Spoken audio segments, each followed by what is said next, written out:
Good morning दोस्तों, आज हम कुछ नए टॉपिक डिस्कस करने वाले हैं। कुछ दिन पहले हमने टीएनसी के बारे में हमने डिस्कस किया था, इसका वीडियो भी बनाया था। टीएनसी मतलब होता है टाउन एंड कंट्री, और रियल एस्टेट में एक और पार्ट की बहुत बड़ी भूमिका होती है जो कि होता है RERA. RERA in sense real estate regulatory authority. ठीक है, ये जो एक प्राधिकरण है, ऑर्गेनाइजेशन है, एक संस्था है जो हर राज्यों में होता है और मतलब पूरे देश में, दिल्ली में है और हर राज्य में होता है। इसकी शुरुआत जो है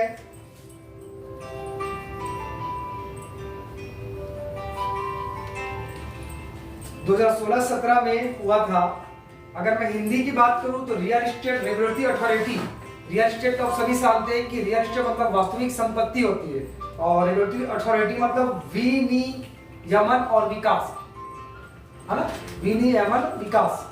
ठीक है, इसको याद रखिएगा, हालांकि ये जरूरी नहीं है, लेकिन इसको थोड़ा सा जानकारी रखिएगा आप। अब ये होता क्या है, क्या होता था, घर खरीदारों की समस्याओं को दूर करने और घर खरीदने में दर्द के बिंदुओं को खत्म करने के लिए छत्तीसगढ़ देश में रेरा नियमों को लागू करने वाला भारत के पहले राज्यों में से एक था। अपनी स्थापना के बाद रेरा घर खरीदने के लिए एक आनंद साबित हुआ। कानून रियल एस्टेट डेवलपर्स द्वारा परियोजना विपणन और निष्पादन में अधिक पारदर्शिता सुनिश्चित करता है, जिससे घर खरीदारों को संपत्तियों में अपना पैसा लगाने के लिए अधिक विश्वास प्रदान करता है। नवंबर 2017 में छत्तीसगढ़ में रेरा लागू हुआ, क्योंकि अधिनियम की धारा 84 के ने सभी राज्यों के लिए अधिनियम लागू होने के 6 महीने के भीतर कानून को लागू करना अनिवार्य कर दिया। राज्य सरकार ने राज्य में वैधीकरण के तहत विभिन्न प्रावधानों को लागू करने के लिए छत्तीसगढ़ रियल एस्टेट विनियमन और विकास नियम 2017 पेश किया था।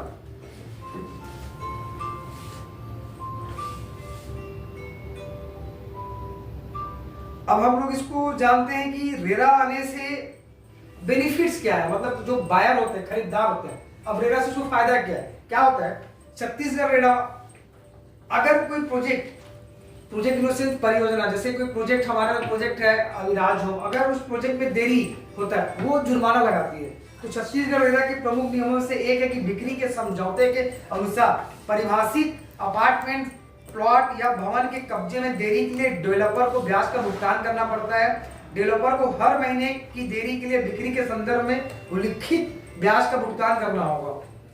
दूसरा, छत्तीसगढ़ रेरा पूरा ना होने की स्थिति में रिफंड। यदि खरीदार परियोजना को पूरा करने में असमर्थ है तो निवेशक ब्याज के भुगतान की गई राशि पर पूर्ण वापसी प्राप्त करने का हकदार है। थर्ड है प्रोजेक्ट अपडेट साझा करना। डेवलपर को छत्तीसगढ़ रेरा नियमों के तहत, रेरा के तहत पंजीकृत सभी परियोजनाओं की स्थिति पर तिमाही अपडेट साझा करना होगा। चौथा है अग्रिम जमा पर कैप। रेरा नियमों के तहत बिल्डरों को पार्टी के साथ बिक्री के लिए समझौते पर हस्ताक्षर किए बिना संपत्ति कुल लागत का 10% से अधिक अग्रिम भुगतान के रूप में स्वीकार करने की अनुमति नहीं है। अगला है परियोजना विज्ञापन नियम। नियमों के अनुसार डेवलपर को प्रोजेक्ट विज्ञापनों या प्रोस्पेक्टस में उल्लिखित सभी सुविधाओं और सुविधाओं का रेरा के आधिकारिक पोर्टल के साथ साझा करना आवश्यक है। नेक्स्ट है रजिस्ट्रेशन नहीं करने पर जुर्माना। सीजी रेरा में पंजीकरण नहीं कराने पर रियल एस्टेट एजेंटों को प्रतिदिन 1 लाख रुपए का जुर्माना देना पड़ता है। प्राधिकरण से पंजीकरण संख्या के बिना बेची गई परियोजना की लागत के 5% पर दंड की ऊपरी सीमा निर्धारित की गई है।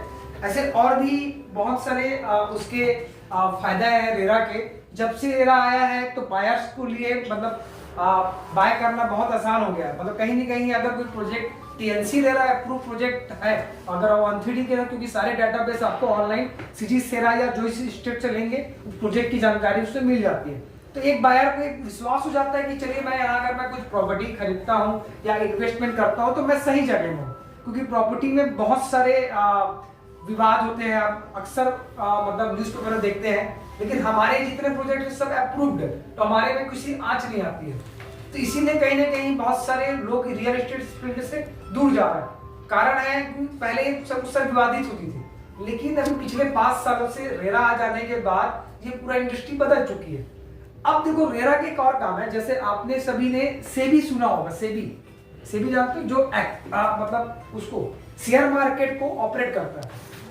है ना, कहीं भी कुछ होता है तो सेबी शेयर मार्केट ऑपरेट करता है ना। इसी तरह जैसे आरबीआई होता है, आरबीआई को हम बैंकों को बैंक बोलते हैं, ये क्या करती है, सभी बैंकों को ऑपरेट करती है। उसी तरह रेरा जो है सारी रियल एस्टेट कंपनी को ऑपरेट करती है, मतलब जो भी चीजें होगी उनकी जानकारी होगी कि प्रॉपर डेवलपमेंट कर रहा है कि नहीं, अगर वो 30 फीट 40 फीट रोड बोला है तो बना रहा है कि नहीं, गार्डन फैसिलिटी है कि नहीं, ईडब्ल्यूएस के लिए उसने प्लेस छोड़ा है कि नहीं छोड़ा है, प्लांटेशन किया है कि नहीं किया है, ड्रेनेज सिस्टम है कि नहीं, प्रॉपर पोलिंग हुआ है कि नहीं, ये सारे महत्वपूर्ण भूमिकाओं को लेके वो वॉच करता है कि सारी सुविधाएं वो दे रहा है नहीं दे रहा। तो इसलिए अब आज के डेट में अगर हम कोई व्यक्ति RERA approve TNC approve project में लेता है तो सेफ जोन में होता है। तो यही है रेरा का फायदा। तो आप सभी बता सकते हैं कि हम रेरा टीएनसी अप्रूव प्रोजेक्ट में भी वर्क करते हैं, ठीक है। मुझे लगता है कि सभी लोग आप इस चीज को समझ चुके होंगे। Is it clear? कोई क्वेश्चन है किसी को? Okay, thanks all of you.